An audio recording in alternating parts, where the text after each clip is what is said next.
Is your character suddenly in the past or future of the world that they live in? How did they get there? Who are the people that are all around them?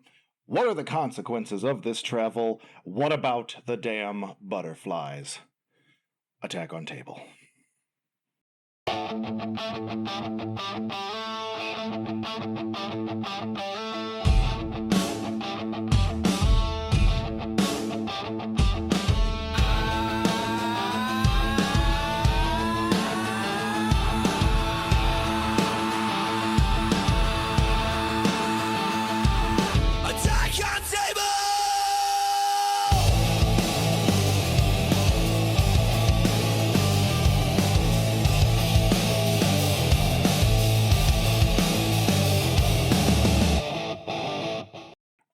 Ryan, Yes.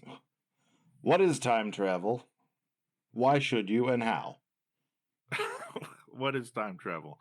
Well, in a literary sense, because that's about as much sense as I can talk in regards to time travel, it's a storytelling device where characters' information or the audience's perception moves non-linearly.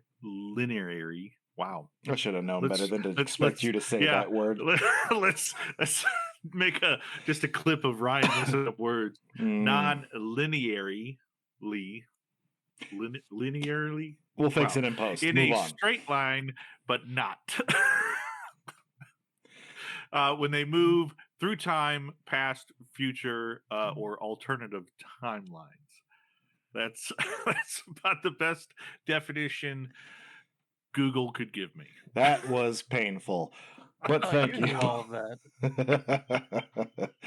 We are here tonight with our good friend, author A. David Barrett, and he picked this topic out of a list that we sent him because he felt passionately about writing time travel. And if I recall from our interview a few months ago, you have some time travel coming up in the future of your series. Is that right? Yes. Yes. Traveling to the Yes. far distant future ruins of London. Yeah. Yeah. Definitely. Beautiful. For those who don't remember, London did something to Mr. Barrett a while Knows what back. it did. It knows what it did, but we don't, and I like that. We're not going to ask him what London did to him.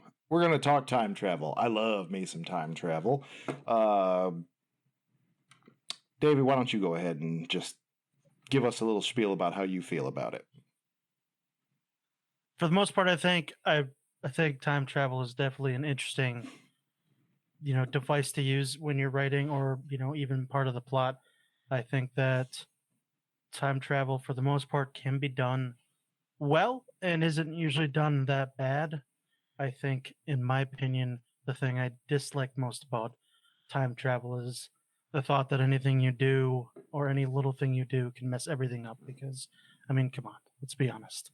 Really? You think that's going to happen? Oh, I stepped on a fly. Man, London's going to burn. He's dropping hints. Yeesh. For the most part, yeah. Yeah, I've had a love for time travel in stories for a long time. Mostly due to the Legacy of Kain series. I know I keep bringing that up, but I do think that that was probably one of the best told stories in my generation, and I'm not going to stop. I know it's a niche topic, but it's our channel. Get over it. And the things that I would say that, like, the only things that I would attack is kind of when it's handled, how you write time travel, because of it got weird after Avengers Endgame. And that might be the more scientifically, conceptually plausible form of time travel.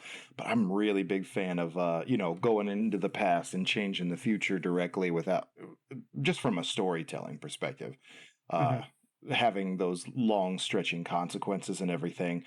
But you do have to kind of at least partially observe the butterfly effect and what all would be changing if you are going to the past.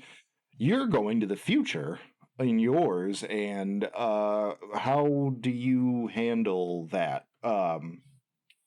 as far as like any long-standing consequences to your story, is there a way back? Is there some way that what happens in the future affects the past or anything like that going on? So in the third book of my series, I actually have both future and past. Okay. They jump around everywhere. They do not sit in one place for a long time. And I feel like it may seem like a cop out, but I actually don't address any of the butterfly effects that may happen, except you may find that at the end of the book, it is interesting in how I choose to end it. But for the most part, I think I kind of leave it as, you know, this is what happened, and it makes more sense when you read it. But I didn't really step into the butterfly effect too much because for the most part, I don't think every accident is important, and I don't think every accident can make something like a big change. You know what I mean? Yeah. I And I think I can agree with that. Well, Um, I've got a question. Like, do you guys even like either one of you? Do you care, like, if the science behind, like, the explanation behind, like, how it works and or anything like that matters? I think I feel like go ahead. Go ahead. no, you go ahead. I was going to say I think in both of our scenarios and what we focus on, it's probably more magic than it is science. So, Yep. Yep. And I to add to that, I feel like if time travel would end up being a thing, I don't think it's something that could totally be explained. there's a there's a lot of variables involved. It's not something you could go to Walmart and buy like it off the shelf. Um, Great value time travel kit. yeah, Ryan, that is a good question, and it is part of like the discussion that we wanted to have. Um, you, David, you don't get into the mechanics of it. Is that fair to say? I would say that's fair, yeah. When it is a magical thing, like I do feel like you sort of get to sidestep all that stuff, and Yeah. it'd be pretty hard for a sci-fi writer to write it and explain it technologically, considering it doesn't exist. But Hmm. I mean, Avengers tried it just to go back to them and everything, and I mean, I don't know what the a Mobius strip is, and I don't know why it helped Tony Stark manage time travel. For all I know, it's just something that they threw together to make it sound smart. But it was time travel, so I was happy anyway. So Yeah. I don't think that you have to focus a whole lot on the how. Um, I guess that the consequences of it beyond just your characters, you don't want to half the um long-standing effects. I guess I would probably do what you do and just dismiss it entirely, Hmm. um, or have it be wide sweeping and Mass Effect, so that at least you could like very quickly like sum up Hmm. everything that is different. And I haven't thought much about that. In the Legacy of Kain series, you had to do a very specific thing um, to cause a time paradox, and that was the only way that you could disrupt the flow of time. And even after you did that and changed something that was fated to happen, um, the flow of time itself was working against you to try to get back to where it was Hmm. originally. And there's even sort of like a very ominous warning, like if you disrupt it too much, then the thing that is disrupting it gets expelled more than the timeline changes. So you run the risk of just getting chucked out of the river if you're too big of a stone. And I thought that that was also pretty interesting. If you haven't played Legacy of Kain, they've remastered Soul Reavers 1, 2, and Legacy of Kain Defiance. Not a sponsor, but I would love to see that series come back. So check it out. It is brilliant storytelling. Um, I'm gonna jump in real quick. yeah. I think one thing I hate about like time travel as written in a lot of narratives is when it tends to be the focal point of the story, like the main feature of the story. there's a lot of focus driven onto it, and then that creates like a lot of opportunity for it to become disruptive to the actual storytelling because things start to not line up or make sense the deeper into it you go.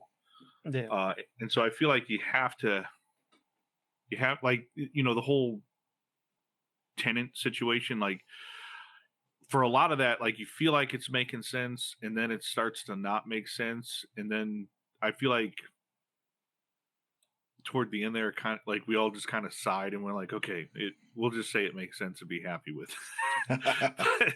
but there's so much heady stuff going on that if you're not like in the know or like understand what elements he's talking about or showcasing in that kind of story, you kind of get lost in it. And I feel like that's bad writing.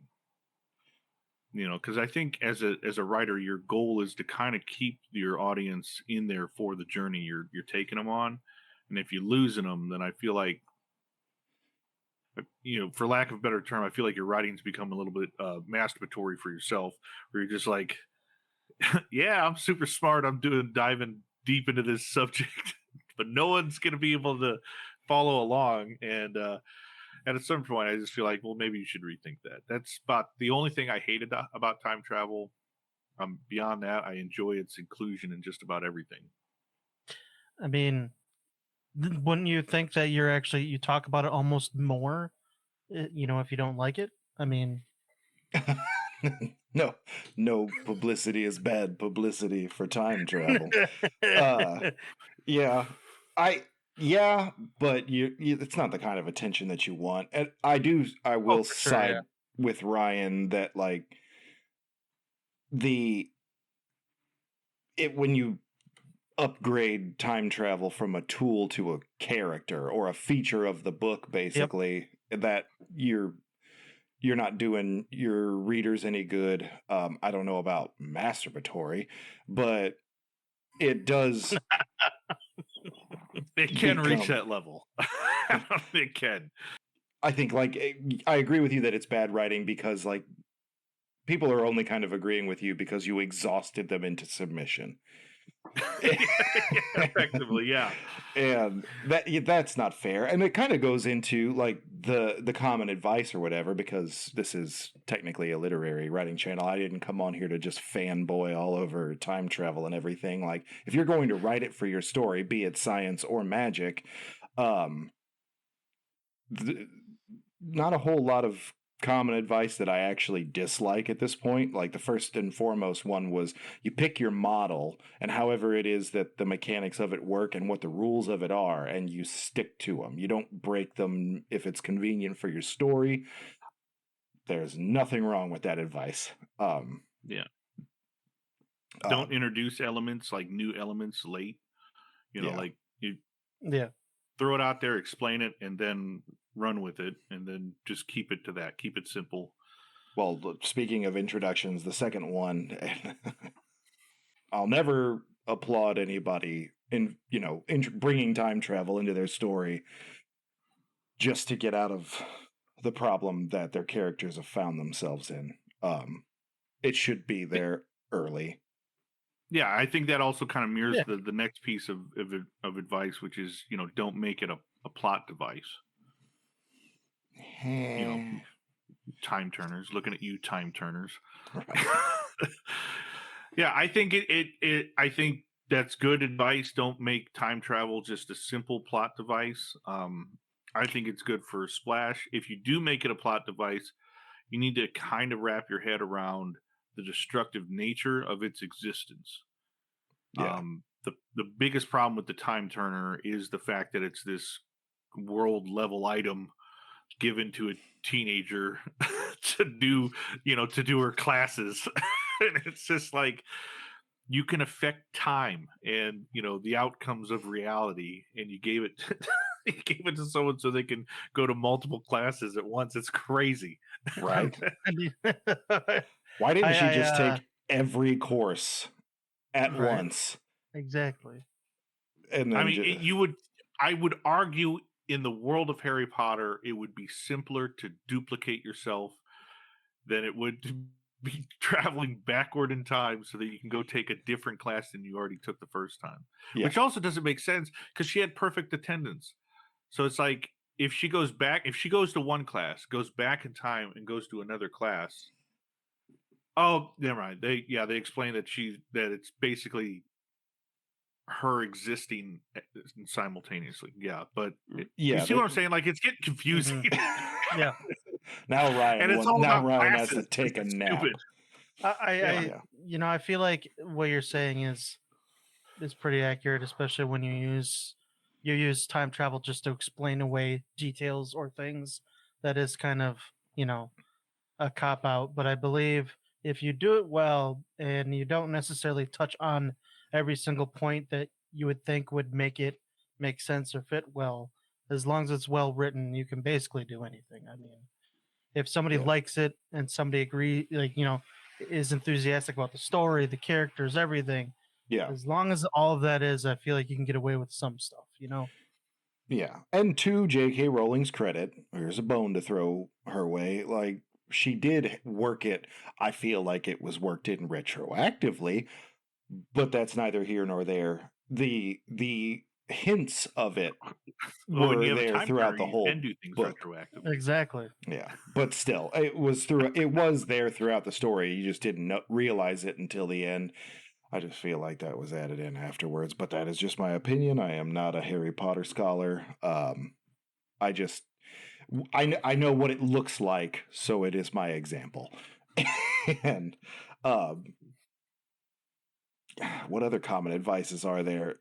As far as the plot device thing, the reason that I kind of say like about it is like it should be a plot device. I don't feel like it should be more than a plot device, but it shouldn't be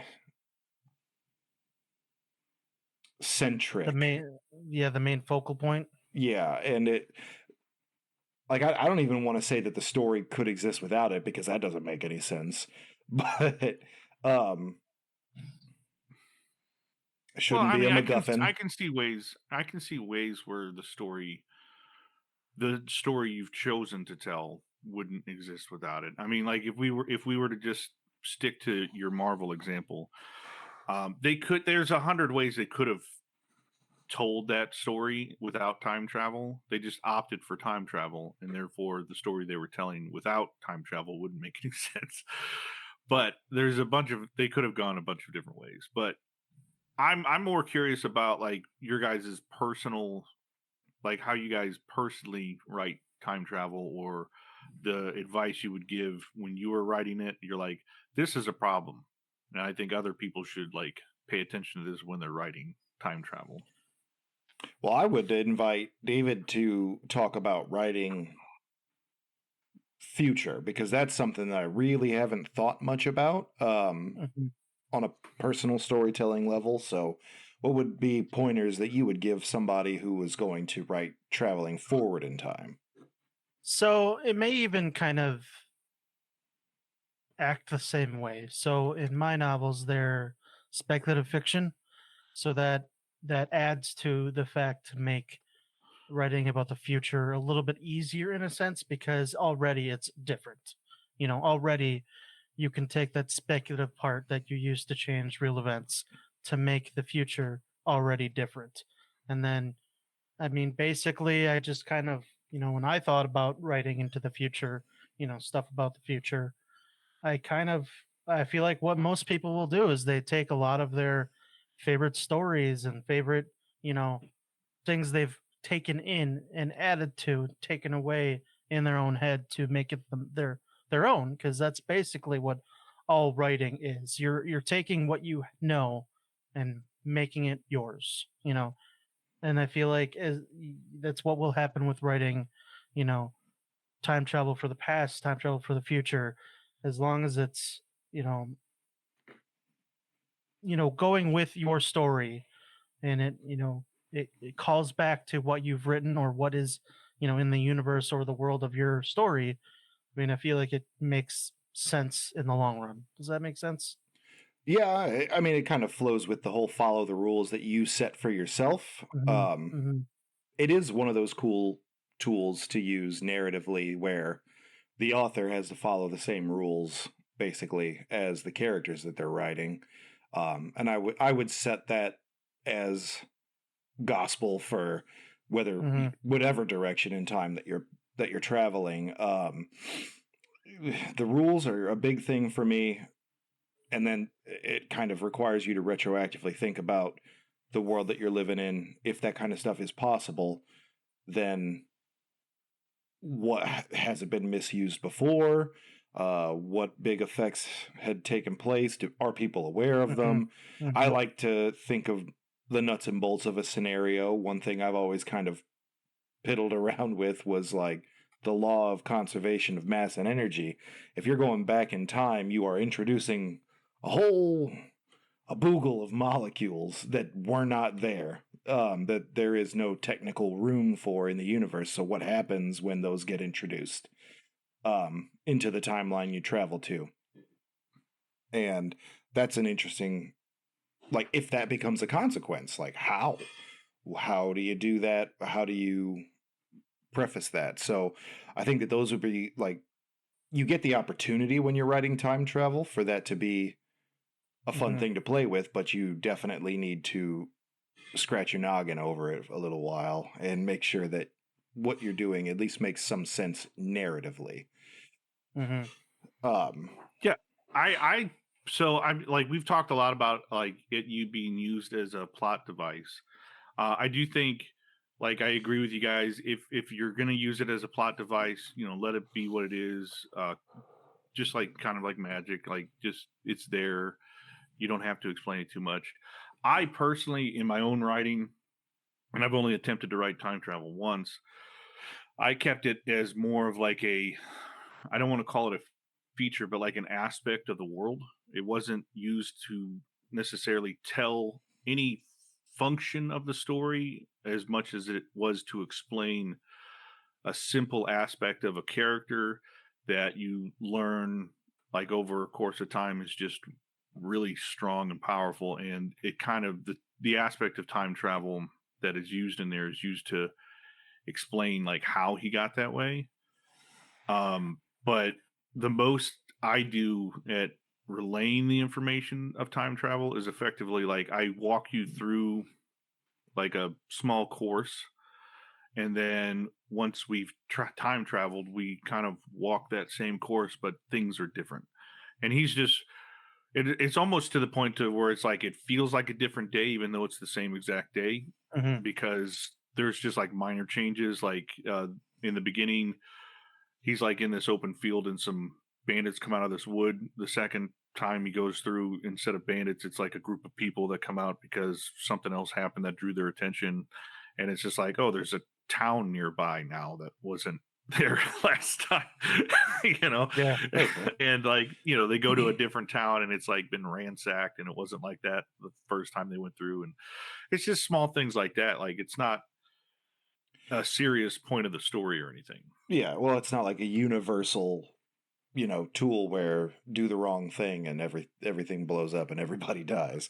And I like that. I do think it's a tool that should be used restrictively. It should have a lot of limitations on it. Just otherwise, you do run the risk of your story running away with you. So as small of a scale as you can keep it is probably the safest bet. Um, Outside of that, I don't have any other advice really. I just wanted to have this episode to proclaim my love for Soul Reaver and the Legacy of Cade series. You got anything else left? Any other meat on that bone, David? I was going to add, so thinking back on the time travel that I have in my story, when I was writing it, I suppose the rules I set for myself was whatever I wrote was something that was going to happen, happened, and will always happen. But that doesn't mean that it always happens. Does that make sense? Nope. So the version I write is where the character goes back and things happen the way they happen. But if I write a new version, then it's different. But that was the way it was supposed to happen, anyways.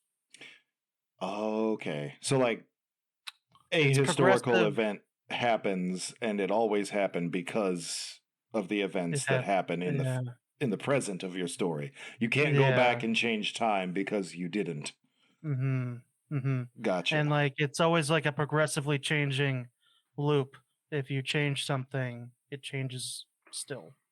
So that's kind of on the concept. I mean, this is getting out of literary sense, but just time travel wise, like if we create time travel, we may never know that it's been created. Hadron Collider, man. I feel like that poor ring underneath 3 or 4 countries gets a lot of blame for. They're gonna stop it soon. I don't know if you guys knew that. I'm kind of afraid what's gonna happen. Life goes back to normal. Yeah. We get the right fruit of the loom logo back. I can have our Berenstein Bears. Oh, yeah, bring them back. Okay. Well, so I think we got plenty of time to add in the Dear Duncan. Yeah, well, we've been sitting on this one for a little bit, so let's get that over with. We will go over to the Dear Duncan studio.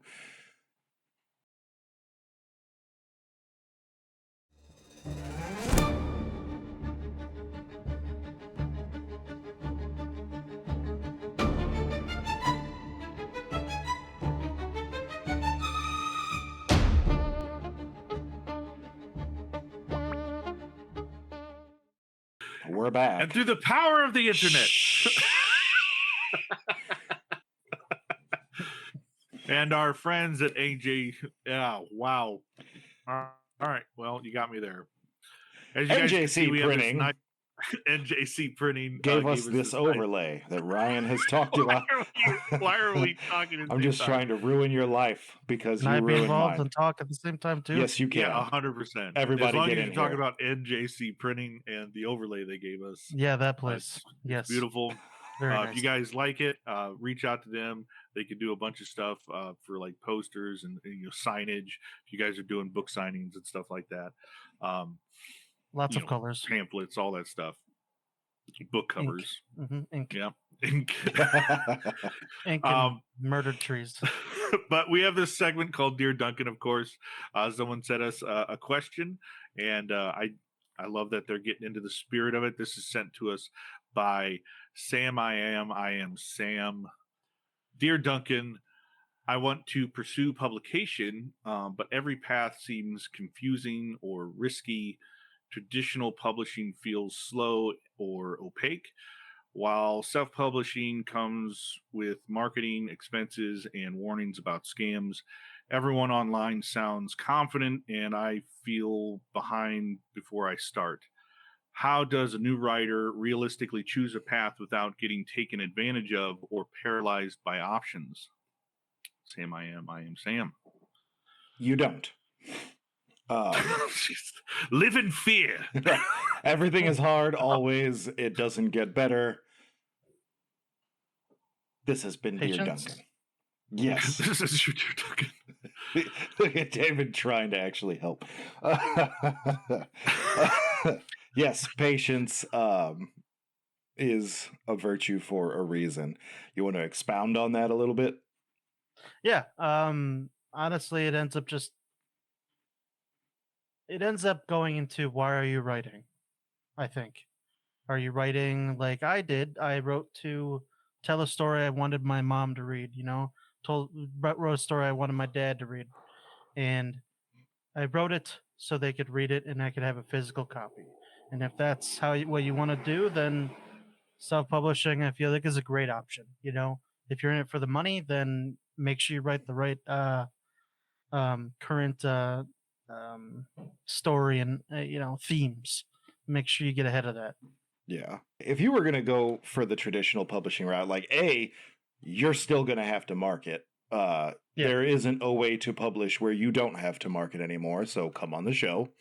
We'll help a little, but we'll do our best. Being creative, though, with the ways that you get out in front of people, I think matters. How many people have we interviewed so far that said that if they get that little badge from a publisher, tends to kind of work out a little bit for yourself as far as like getting your book noticed, just having a publisher and not having that moniker of self-published on there. So that's something to consider. But be ready to market, be ready to get out in front of people, be ready to be excited about your book. If you do that, I mean, the only thing that you can do beyond that is just stay consistent. If you're going to be trying to get your book in front of people, you're going to have to keep trying and keep trying and keep trying. Yep. It's going to take a while, probably. Yeah, I would Most say likely. on my end of advice, I would say, do your research. I feel like knowledge helps combat paralyzation or fear on like what steps to take. Because like once you wrap your head around like what traditionally publishing is really going to require of you, you may just simply make a different choice just because you're like, I don't want to do all that. But I think personally, you're looking for a super hard challenge for yourself if you're coming out of the gate and you're like, I'm going to do traditional publishing, first book, whatever, and I'm not going to take any other steps. That's going to be a hard road. It's not impossible by any stretch of the imagination, but it's going to be hard. I would suggest getting yourself more comfortable with putting your work out there, refining your craft, getting better at the skill sets required for traditional publishing, and then give it a go. Yep. Anybody got anything else there? No, I hope we've been helpful. That's Well, scribbles and scratches. If you guys have any advice for Sam, I am Sam. Put it down in the comments. If you have any tricks to writing time travel, put it down in the comments. Or anything that you like to see in the stories you read. If there's any readers watching this, we'll tell the titles just in case they've missed the. It's probably a good idea, huh? which they most certainly have not. There's one. Lamplight. That's actually you cannot buy that cover anymore. That was a limited print that was only printed for like 10 books. So they got to reach out to you directly if they need to get. Exactly. So this is actually. That's the one I'm familiar with. Yeah. And then second, Magic. Searchlight. But not time travel. That one's coming. That one's called Torchlight. Aha. Because in the ruins of London, they only have fire. Back to the Stone Age, where they belong. They know what they did. That's what they deserve. All right. Well, everybody, don't forget to like, comment, subscribe, please. We beg you. Strike the like. And subscribe. There you go. Now some words from our boss man about the monthly Telltale contest to give you some of the details. Kindly lend me your ears, my dear Scribbles and Scratches, and if you've any sense about you, your imaginations as well. The Fitz of Writing has officially turned our lovely Telltale writing prompts into a challenge. My idea, of course. What better way to stoke the fires of creativity than with a bit of friendly blood sport betwixt cohorts? To join the fray, submit your tale in the comments of the monthly Telltale prompt, or if you're too timid to toss your words into the abysmal ether of the internet, simply email us with the heading Telltale or TAT for short, and don't forget to add the month. Fear not. You will not miss our monthly post, for we shall repost it every week. At the end of the month, your gracious hosts shall pick their favorite and provide the winner with a simple yet wondrous audiovisual package of the chosen tale. So, what are you waiting for? Spill some ink, strike the like, and semper scribe.